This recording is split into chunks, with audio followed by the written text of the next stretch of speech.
사랑하는 40대 자영업자 하준아빠입니다. 오늘은 새벽에 좀 잠이 일찍 깼어요. 그러니까 어저께 이제 병원에서 검사 결과에 대한 거를 다시 한번 통보를 받았는데, 뭐 사실 조금 저도 아니길 바랬는데, 네, 일단은 췌장암 진단 4기 판정을 결국 받았고요. 이제 검사 결과는 모든 게 다 나왔고, 이제 중요한 건 지금 제가 이제 이 항암 치료를 하기 위해서는 이 조직 검사를 이제 해야 한다고 해서 오늘 오늘이죠. 오늘 7월 11일, 오늘 3시에 명지병원에 입원을 해서 내일 조직 검사를 하고 내일 하루 금식을 하고 아마 모레 퇴원하는, 지금 그 이제 스케줄로 진행이 될 것 같아요. 그래서 조직 검사를 해야지만 항암 치료를 할 수 있기 때문에 조직 검사 일단 결과가 한 일주일 정도 걸린다고 하니까 그 조직 검사가 끝나고 나면 저는 이제 또 병원을 선택을 해서 가야 되는 상황인데, 아직 이제 그 부분들은 정확히 정해지지 않아서 나중에 이제 일정이 정해지거나 하게 되면은 또 그때 말씀드리기로 하고, 오늘은 제가 영상에서 말씀드리고 싶은 건 일단 솔직한 저의 심정, 그러니까 처음에 진단을 받고 심정과 그런 여러 가지 이제 감정의 변화들. 사실 이제 저는 이제 저도 며칠 이 진단을 받은 지 며칠 안 됐지만, 또 저 이후에 또 이런 진단을 받으시는 분들도 진짜 안 받으셔서 정말 다 한 명도 이런 사람이 발생하지 않으면 좋겠지만, 또 제가 이제 이렇게 이 췌장암 진단을 받고 나서 여러 영상을 찾아보게 되더라고요. 그러니까 긍정적인 영상도 찾아보려고 하고, 일단 참 생존율이 낮은 췌장암이라는 것 때문에 긍정의 에너지를 어떻게든 받고 싶어서 좋은 결과물들을 찾아보려고 사실 노력을 하는데, 생각보다 많이 없더라고요. 솔직한 심정으로. 솔직한 이제 심정이라기보다는 솔직한 이 부분이 생각보다 많지는 않더라고요. 또 췌장암 뭐 완치하셨던 분들이 또 특별하게 이렇게 올리시지 않으셨기 때문에 또 그럴 수도 있겠지만, 이렇게 올라온 내용들이 찾아보니까 많지가 않았어요.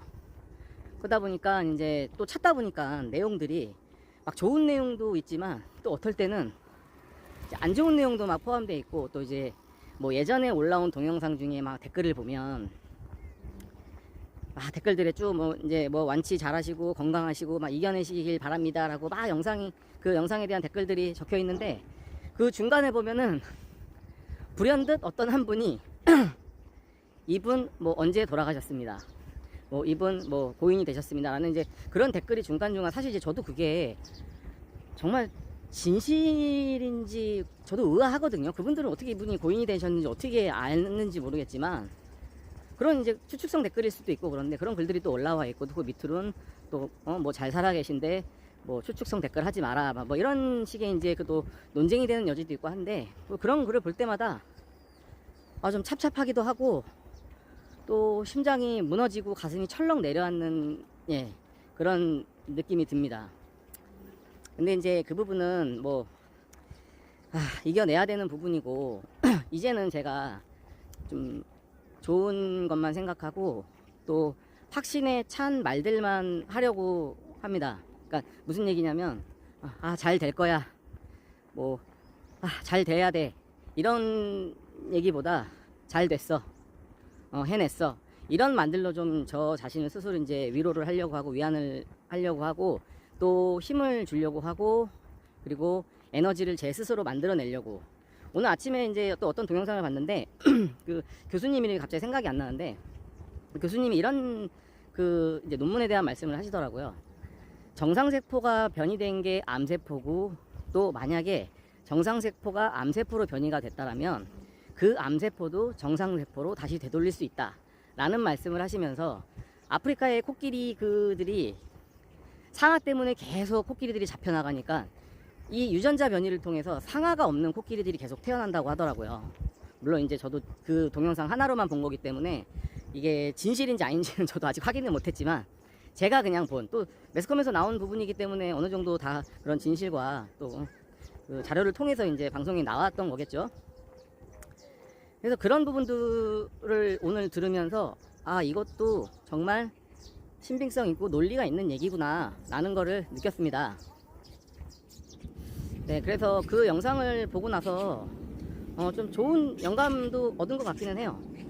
그래서 이제 일단은 뭐 그런 이제 좋은 기운들을 받는 것도 다 좋은 부분이고, 제가 또 생각을 그렇게 가져야지만 하는 거고, 무조건 그렇게 해야 되는 상황이기 때문에 일단은 또 제가 이제 처음 진단을 받고 또 그런 심경이라든가 여러 가지 또 상황들, 저에 관련된 상황들을 말씀을 드리도록 하겠습니다.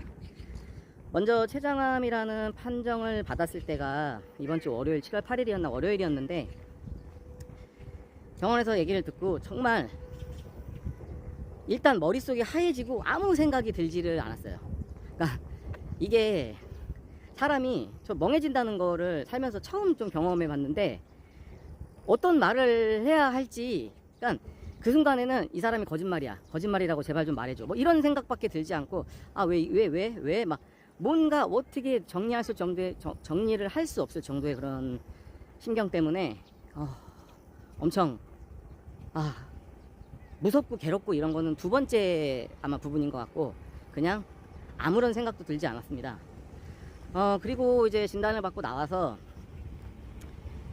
어머니 얼굴을 보고 하는데 정말 가슴이 무너져 내리는 것 같고, 그때도 어머니한테 어떻게 말씀을 드려야 되나 어때야 되나 아무런 그것도 없이 저는 그냥 어머니 얼굴을 보고 왜 왔어 라는 말을 하고, 그냥 와이프하고 어머니하고 이제 얘기를 하고, 저는 그냥 멀찌감치서 그냥 가만히 아무 생각 없이 초점 없이 서 있었던 것 같아요.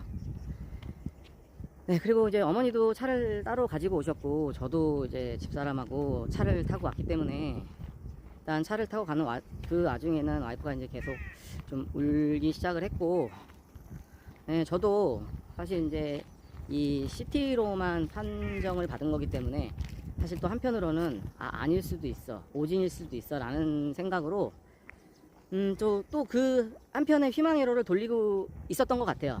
네, 그게 맞는 것 같아요. 한편으로는 단 1%든 2%든 희망회로를 돌려가면서, 또 한편으로는 이제 무서움이나 이런 것들이 찾아오기 시작하고, 또 의사 선생님이 3개월 6개월 말씀하시고, 뭐 길면 1년 이런 말씀을 하셨을 때 진실인지 거짓인지 그건 아무도 알 수 없겠죠. 시간이 이제 지나고 나면 알 수 있겠지만 좀 원망스럽기도 했어요. 그러니까 물론 이제 직업적으로 의사 선생님들에 대한 그런 이제 특성도 분명히 가지고 있고, 환자에 대해 정확한 진단을 해주는 게 중요하겠지만, 좀 뭐랄까, 개인적인 그런 좀 성품, 또 너무 이제 지금 현재 뭐 의료 파업이나 이런 부분으로 고생 많이 하시고 힘드신데, 이제 조금이라도 위로가 될 수 있는 말들을 해주실 수 있지 않았을까라는 생각도 짧게나마 해보는데, 사실 지금 뒤돌아서 생각해보면 그거 큰 도움 되지 않을 것 같아요. 네. 저한테 어떤 말이라도 그때는 위로가 되지 않았을 것 같고, 그거를 또 경험상 이 선생님도 알고 계셨기 때문에 아마 그런 말을 안 했던 것 같습니다. 그리고 이제 집으로 돌아오고 어머니하고 아버지하고 집에 모여서 이런저런 얘기를 이제 하기 시작을 했는데, 저도 이제 조금씩 정신이 들기 시작하더라고요. 이제 어떤 대처를 해야 할 것이며, 사실 이제 이거에 대해서 아는 사람이 아무도 없으니까 어떻게 대처를 해야 할지 모르니까, 그래서 일단은 수요일날 또 명지병원에서 이제 종합적인 결과가 나오기 때문에 일단 수요일까지 기다려보지만 병원은 일단 알아보자 라고 아버지께서 이제 말씀을 하시고, 저도 이제 그게 맞다고 생각을 했기 때문에, 또 와이프도 또 이미 와이프는 알아보고 시작을 했고, 그래서 일단 병원을 알아보기 시작을 했죠. 그리고 이게 이제 의료 지금 파업 때문에 병원이 쉽게 자리나 진료가 나지가 않아서, 일단은 진료 예약을 할 수 있는 곳들을 예약을 일단은 몇 군데를 했어요. 이게 제가 살고 있는 이제 이 근방에 있는 병원들, 뭐 신촌 세브란스라든가 아니면은 이제 여기 암센터, 국립암센터라든가 이제 이 두 군데부터 시작을 해서 이제 전화가 가능한데 예약을 하기 시작을 했는데 좀 힘들더라고요. 기간도 오래 걸리고, 뭐 빠른 것이 8월 말 정도 됐었고요. 그래서 저도 답답한 심정이었고, 참 이런 상황들이 소위 말하면 이제 총체적 난국이라고 하잖아요. 제일 악조건에 있는 악조건의 상황에서 내가 이제 이런 상황이 생기니까 정말 남의 일이라고만 생각했는데, 이런 부분들이 이제 저한테 현실로 다가오니까 너무 원망스럽고 사실 좀 많이 찹찹했습니다. 그리고 이제 그런 찹찹한 상황 속에서 일단 어머니하고 아버지하고 저하고 제 와이프하고 빠른 좀 나름 현명한 판단을 할 수 있었던 부분이 하나가 있는 게, 사실은 이제 저는 지금 여지껏 살아오면서 제가 제 위주대로 내가 하고 싶은 대로의 그런 사실 삶을 살아왔다기보단 일과 이런 부분에 너무 매진을 하고 살아오고, 또 나로 인해 주변 사람들이 힘들거나 피해보는 것에 대해서 엄청나게 싫어했기 때문에 그런 부분들 되게 제 나름대로는 철두철미하게 관리하고 주변 사람들에게 피해가 가지 않으려고 엄청나게 노력을 하고, 또 그런 부분으로 사실 스트레스를 또 좀 많이 받았던 것 같아요. 예를 들어 뭐 누구 친구들을 만나건 뭐라건 해도 일단 내가 희생하면 좀 주변 사람들이 편할 수 있다라면 희생을 감수해가면서 막 굳은 일도 맡아서 도맡아 하고 했지만, 결국엔 저도 사람이기 때문에 일을 하다 보면 피곤하기도 하고 힘들기도 하는데, 그런 것에 대해 혹시라도 이제 뭐 그 보상심리라는 게 생기잖아요. 뭐 금전적인 보상이 아니라 말 한마디라도 아야 고생했다 고맙다 이런 말을 듣고 싶은 마음도 사실 사람이니까 있더라고요. 근데 그런 이제 말을 듣지 못할 때도 있고, 또 어떨 때는 뭐 당연하게 생각하는 사람들도 있었고, 그러다 보니 그런 부분에서 조금 상처를 받았던 것 같아요. 그래서 시간이 지나고 나이를 점점 먹어가면 먹어갈수록 저는 가족들 외에 친구들보다 가족들을 좀 더 항상 챙기려고 노력하고, 가족이 전부라고 생각을 하고 그렇게 이제 쭉 지내왔는데, 이번만큼은 내 위주로 어머니하고 아버지하고 제 와이프한테 또 제 여동생한테 제 아들한테 정말 미안하지만, 내가 가장 편하고 가장 안정적인 상태를 만들기 위해서 제가 아버지하고 어머니한테 말씀을 드렸던 게, 저희 이제 아들이 6살이고 제가 이제 2019년도에 결혼을 해서 지금 이제 와이프하고 5년차 이제 어떻게 따지면 신혼부부인데, 와이프도 이제 제 아들이 6살인데 저희는 이제 임신한 상태에서 이제 결혼을 했거든요. 근데 와이프도 이제 애를 거의 독박육아를 했어요. 와이프는 제가 많이 도와줄 수 있는 부분이었고, 제가 일을 하는 부분이 정말 일찍 나갔다 저녁에 늦게 들어오고 또 일들이 워낙 많았기 때문에 제가 도와주기가 육아를 해줄, 사실은 그 초창기 그 2세 3세 때는 거의 육아를 도와주지 못했어요. 그러니까 와이프도 되게 힘들어 했었지만 저한테 정말 티 한 번 안 내고 진짜 잘해서, 제가 그게 항상 제가 와이프한테 고맙다고 말을 항상 했었거든요. 그래서 이제 그런 이제 상황들, 이제 그런 상황들에서 조금 이제 이 아기가 이제 좀 크고 이제 와이프도 조금 이제 여유가 생겼는데, 또 이런 상황이 생겨서 참 이제 아직도 그래도 제 이제 아들은 이게 케어를 해야 될 부분이 많으니까, 와이프가 만약에 제가 힘들면은 저까지 케어하면서 가기가 쉽지가 않을 것 같아서 제가 이제 어머니하고 아버지한테 말씀을 드렸던 게, 현재 살고 있는 집을 나와서 저희 식구들하고 같이 합쳐서 혹시 제가 집으로 돌아와도 되겠냐 라고 말씀을 드렸는데, 어머니하고 아버지가 흔쾌히 너네만 괜찮으면 나는 상관없다, 우리는 상관없다. 그래서 이제 와이프한테도 얘기를 했는데, 와이프도 나는 상관없다, 오빠가 하고 싶은 대로 편한 대로 해라, 그렇게 말을 해줘서 결국 이제 월요일날 최장암 진단을 받고 화요일날 그런 결정을 내렸어요. 그리고 가게를 현재 하고 있는 이제 매장을 급하게 이제 정리를 이제 하게 됩니다. 왜냐하면 제가 가게를 계속 운영하고 있으면 거기에도 또 계속 신경을 써야 되고, 또 정리하는 부분도 사실은 이게 자영업을 해보신 분들은 아시겠지만, 정리하는 과정이 생각보다 그냥 뭐 이렇게 정리하면 딱 끝나고 이게 아니라 이렇게 과정들이 좀 절차가 있기 때문에, 그런 부분에 있어서도 또 시간도 필요하고 여러 가지 이제 소요되는 부분들이 있기 때문에 최대한 빨리 이제 일을 진행하기 위해서 매장도 이제 건물주 분한테 얘기를 해서 저희가 이만저만 해서 매장 못하게 됐습니다 라고 해서 잘 조율이 됐고, 저희 사는 집도 내놓게 됐고요. 그리고 이제는 제가 본가로 들어가는 일만 이제 남은 거죠. 그래서 이 부분들은 이제 잘 좀 정리가 된 것 같고, 물론 이제 같이 살다 보면은 사실 불편한 점도 많이 있겠죠. 당연히 없을 수가 없죠. 하지만 어머니나 아버지나 또 제 가족이고, 또 제 와이프하고 저희 아들도 저한테 소중한 가족이기 때문에 100% 이해해 줄 거라고 믿고, 또 저도 어머니 아버지하고 와이프하고 같이 있게 되면 와이프가 모든 거를 전담해야 되는 상황이 생길 수 있는 부분들을 아버지하고 어머니하고 동생이 조금씩 나눠준다면 와이프도 좀 덜 힘들고 덜 고통스러울 것 같고, 저 역시도 의지할 수 있는 사람들이 주변에 더 많아지기 때문에 제가 힘을 더 많이 얻을 수 있다고 생각했기 때문에 내린 결론이어서 정말 이 부분은 제가 살면서 가장 잘 하게 된 선택인 것 같습니다. 그래서 이제 이 부분은 이렇게 이제 마무리가 됐고요. 그리고 이제 다행히도 7월 11일 이제 진료를 받으면서 이제 그 소화기내과 교수님께서 일단 병원을 만에 하나 옮기더라도 조직검사를 일단 해야 그 조직검사 결과를 가지고 항암제를 선택을 하기 때문에 일단 조직검사를 빨리 먼저 하는 게 맞다라고 저한테 이제 조언을 해주셔서, 네, 저도 일단 조직검사를 빨리 시작을 해야 되는 게 그냥 맞다라고 생각이 바로바로 들더라고요. 그러니까 이게 사람이라는 게 살면서 어느 정도 느낌이라는 것도 있고, 저도 이 느낌대로 이렇게 그 느낌 부분들대로 살아가려고도 해봤는데, 이게 느낌대로 사람이 참 안 했을 경우에는 결과가 좀 좋지 않은 경우들이 꽤 있었더라고요. 뒤돌아서 지금 생각해 보니까. 근데 이번에는 그냥 제가 느낀 대로 가려고 생각을 하고 있습니다. 제가 마음이 가는 대로. 그래야지만 제 모든 마음이 편해지고 제가 후회가 안 남을 것 같아서 병원도 이리저리 알아보고 했었는데 결국에는 국립암센터를 가기로 결정을 하고, 어제 조직검사를 이제 명지병원에서 예약을 해놓고 나왔는데 차를 타고 이제 밥을 먹으러 가는 와중에 와이프가 저한테 혹시 국립암센터 다시 한번 전화해볼까? 전화해봐 라는 말을 했는데 제가 다시 전화를 했어요. 아, 그래 볼까? 그러고 8월 30일 예약인 거를 다시 전화를 했는데 정말 희한하게도 7월 30일에 오후에 2시 반에 자리가 진료를 할 수 있다는 거예요.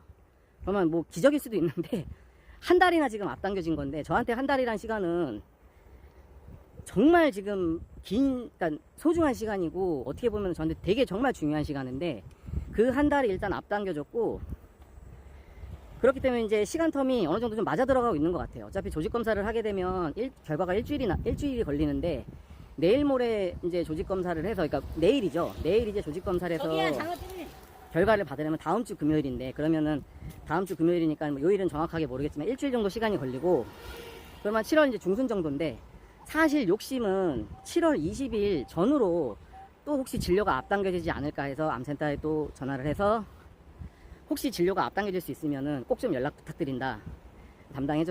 해주시는 분이 알겠다, 꼭 연락드리겠다라는 이제 대답을 듣고, 지금은 모든 이제 상황들이 첫 번째 일단은 이제 시작이죠. 네, 시작점이 이제 그렇게 된 것 같습니다. 지금은 아직도 마음은 오락가락해요. 좋은 마음을, 나는 무조건 좋은 결과가 있어, 좋은 마음을 가질 거야 라는 그런 생각도 있지만, 한편으로 또 저녁에 잠들 때는 또 불안하기도 하고, 오늘 아침에도 체중이 조금 0. 몇 킬로씩 감소를 했고, 또 어제 저녁에는 또 체중이 조금 이렇게 올라갔었는데 그게 좀 이제 오락가락 하더라고요. 먹는 거는 일단 제가 지금 가급적이면 소화 잘 되는 거 위주로 먹고, 이제 그 전에 탄수화물을 안 먹어야 되나 라는 생각을 하고, 아직 이제 식단에 대한 정확한 정보를 다 이제 제가 습득하지 못해서 어떻게 대응 하고 있는데, 이제 뭐 찾아보고는 있는데, 좋은 음식도 있고 나쁜 음식도 있을 수 있는데, 뭐 어쨌든 나쁜 음식은 기본적으로 제가 다 알고 있는 음식이고, 피해야 되는 건 당연한 그런 음식들이고, 좋은 음식들은 생각보다 꽤 많이 있고, 또 저 같은 췌장암 환자들은 가리지 않고 먹는 게 중요하다고 하더라고요. 그리고 이런 이제 규칙적인 운동이라든가 이런 습관들, 사실 이제 일을 한다는 핑계로 규칙적이지 못한 패턴들과 여러 가지 잘못된 생활 습관들을 이제 와서 이제 고치는 게 무슨 의미가 있겠냐라는 분들도 있겠지만, 저는 고쳐야 살 수 있기 때문에 지금 바꾸고 있습니다. 이 영상을 보시는 분들도, 건강하신 분들은 꼭 이 습관이라든가 여러 가지 부분들, 사실 이제 사람이라는 게 의지를 가지고 있으면 다 되는 부분인데 힘들다라고 생각하는 게 많은 것 같아요. 그런데 지금 저 역시도 간절해지고, 그 간절하다는 말이 이제야 피부로 와닿는 것 같아요. 간절해지면 제가 바뀌는 것 같습니다. 근데 그 간절함을 느끼기에는 너무 먼 길을 돌아올 수도 있고, 또 시간이 늦어서 후회를 할 수 있는 상황이 생길 수도 있을 것 같은데, 이 영상을 보시는 분들은 꼭 그런 과정을 겪지 않으시길 제가 꼭 바라겠습니다. 또 이제 궁금해 하시는 분들이 계실 수 있는데, 통증 부분에 관련해서 이제 궁금해 혹시 하시는 분들이 있을 수도 있을 것 같아서 그 부분에 대해서 한번 말씀을 드리면, 현재 저는 일단 등 통증이 있고요. 그리고 명치 요 옆구리 이렇게 옆쪽으로 해서 그쪽에 통증들이 좀 있어요. 그러니까 잠을 잘 때, 수면을 취할 때 이제 똑바로 눕는 거는 조금 힘들고, 옆으로 누워있으면 조금 괜찮고, 또 반대쪽으로 또 돌려서 누웠을 때 또 괜찮아질 때도 있고, 이렇게 좀 왔다 갔다 하기 때문에, 저도 사실, 이게 이제 이 고통의, 아픔의 강도는 사실 저는 잘 모르겠어요. 왜냐하면, 이게 일을 하거나 할 때 엄청 힘들고 아파도 참고 해야 되는 상황들이 많았어서, 제가 뭐 이게 느끼는 이게 아픔이 심한 건지 적은 건지는 사실 저도 잘 모르겠어요. 근데 일상생활에 일단은 가능할 정도의 참을 수 있는 그런 부분들이기 때문에 저의 기준에서 봤을 때는 엄청 조금 불편함? 네, 조금, 그러니까 한 10 정도로 놓고 보면은 지금 현재 한 3, 4 정도? 3, 4 정도의 불편함 정도. 네, 그리고 이제 어떨 때는 밥을 그러니까 많이는 아닌데, 지금은 이제 소화가 잘 된 음식을 먹으니까 괜찮은데, 그 전에 이제 이게 이제 검사를 받고 이런 부분들을 몰랐을 때 밥을 먹으면 소화가 엄청 안 되고 내려가질 않아서 이게 배에 막 가스가 찬 것처럼 엄청 빡빡한 느낌, 딱딱한 느낌이 많이 들어서 진짜 불편했어요. 그러다 보니까 어느 순간 저도 그걸 피하기 위해서 안 먹게 되고, 그러니까 이제 그런 상황이 발생을 하면 좀 부드러운 음식이라든가 좀 좋은 걸로 아마 먹는 사람이 먹었어야 될 텐데, 참 이게 그냥 안 먹게 되더라고요. 그리고 이제 중요한 건 배고픔을 많이 느끼질 못했어요. 그러다 보니까 이게 이제 이런 상황까지도 온 것 같은데, 이게 이제 이렇게 지속된 게 꽤 한 몇 개월 됐거든요. 그러니까 혹시라도 이런 부분들이 있다라면은 검사를 하실 때 이 췌장 쪽이나 관련돼서도 꼭 CT를 같이 이렇게 찍어보시길 제가 권유를 드리는 게, 정말 조기에 발견되는 게 엄청나게 중요하다라는 거를 지금 새삼 느끼고 있습니다. 그러니까 이게 췌장 쪽은 특히나 이제 조기에 발견되기 어렵다고 하는데, 주기적으로 검사나 이런 것들을 통해서 관리를 하시는 게 엄청 중요하다라는 거. 그러니까 저는 항상 그런 생각을 했었거든요. 건강에 좀 자신이 있었고, 제가 이제 그런 건강 부분이나 이런 부분 때문에 어떤 골치 아픈 일이 생기진 않을 거라는 그냥 막연한 자신감이 있었던 것 같아요. 이 하여튼 모든 일들이 이 막연한 자신감 때문에 문제가 생기는 것 같아요. 네. 그래서 그런 부분들이 이제는 저는 그냥 그렇게 생각했거든요. 어제 이후로 다시 세상에 삶을 태어난 사람이기 때문에, 그렇게 할 수 있다라면 진짜 컴퓨터 칩처럼 CPU를 바꿔서 다시 새로 이 머릿속에 세팅을 해서 새로운 삶으로 정말 초긍정적인 긍정 마인드를 가지고 그런 바뀌었으면 좋겠다는 그런 생각도 해봤는데, 어쨌든 제가 바꿔야 된다라는 생각을 무조건 가지고 바꾸고 변해야 되고, 그리고 어떤 이제 지금부터라도 무조건 어떤 생활 습관이라든가 이 패턴 부분들을 좀 이렇게 좋은 습관으로 패턴을 이제 정해 놔야 된다라는 생각이 강하게 들고, 현재는 이제 그렇게 생각을 하고 지금 이제 규칙적인 생활 패턴을 만들려고 노력 중입니다. 쉽지는 않더라고요. 네. 그러니까 이런 생각들 때문에 더 쉽지 않은 게, 사람이 잠을 자려고 하면 잠이 안 오잖아요. 그러니까 어제 저녁에도 피곤하긴 한데 잠이 어저께 꽤 많이 이제 좀 어떤 뭐 해야 될 일들과 또 뭐 어떻게 또 이제 또 어떤 상황 때문에 또 이제 차에서도 좀 많이 앉아 있기도 하고 그래서 상당히 좀 많이 피곤해져 있는 상태에서 이제 집으로 돌아와서 이제 좀 쉬려고 하는 찰나인데, 한 10시 40분 정도에 이제 취침을 하려고 좀 누웠는데 잠이 잘 오지 않더라고요. 자려고 하니까 또 잠이 안 오고, 깜빡 잠이 들려고 했다가 살짝 깼는데 또 그 이후로 또 잠이 안 들고, 그게 이제 계속 좀 반복이 되다가 다행히도 잠이 들어서 눈을 떴는데, 눈 뜬 시간이 한 4시 40분 정도 된 것 같아요. 4시 40분이었나? 그 정도 된 것 같아요. 근데 딱 일어나서 이제 화장실 가서 좀 볼일을 보고 다시 침대로 왔는데, 그때부터 이제 이게 잠을 자야 되나? 좀 자야 되지 않을까? 그런 생각들 때문에 더 잠을 못 자는 것 같아요. 내가 잠을 못 자면 이거 힘들지 않을까? 근데 그런 생각들도 이제는 좀 떨쳐버리려고 노력 중이에요. 그러니까 제가 억지로 한다고 되는 부분들이 아니라는 것을 그냥 제 몸이나 제 피부가 느끼고 있는 것 같아서, 만약 잠이 안 온다면 뭐 다른 행동을 하고 몸에 무리가 가지 않는 다른 행동을 할 수 있고, 뭐 아니면 뭐 그냥 음악이나 이런 걸 조금 편안한 음악을 들으면서 그냥 눈을 감고 명상을 취할 수도 있고 편안한 자세로 뭐 여러 가지 이제 그런 할 수 있는 방법들을 차근차근 하나씩 제가 이제 만들어 보려고 합니다. 일단 오늘 이제 여기까지 제가 느낀 심정은 여기까지고요. 저는 이제 아침 운동을 끝내면 집으로 돌아가서 다시 좀 아침 식사 이제 오전에는 일어나서는 제가 그냥 평상시 먹어야 되겠다고 생각했던 이제 평상시도 아닌데 벌써 평상시가 됐네요. 네, 어제하고 이렇게 먹었던 계란하고 그리고 이제 빵이 좀 추가가 됐어요. 너무 탄수화물을 안 먹는 것 같아서 힘이 좀 들더라고요.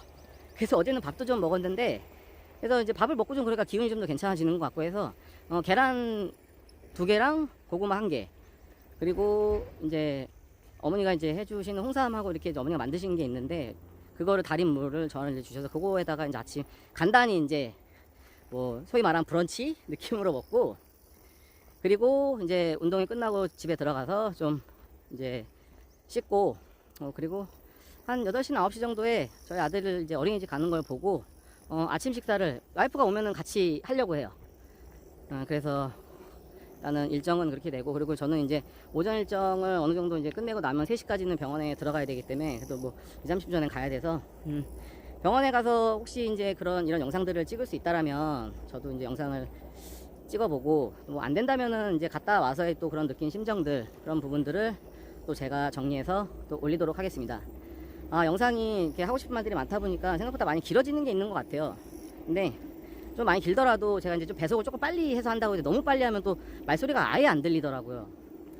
그래서 조금 영상을 빨리 이제 돌리는데 이게 좀 저도 영상을 뭐 이렇게 전문적으로 찍는 사람이 아니다 보니까 영상이 길어지는 부분들에서 제가 이제 좀 조금씩 영상 이제 부분들을 이렇게 압축해가지고 좀 중요한 말들 꼭 그런 말분들을 하려고 노력을 해보겠습니다. 이상 오늘은 여기까지 하겠습니다. 안녕.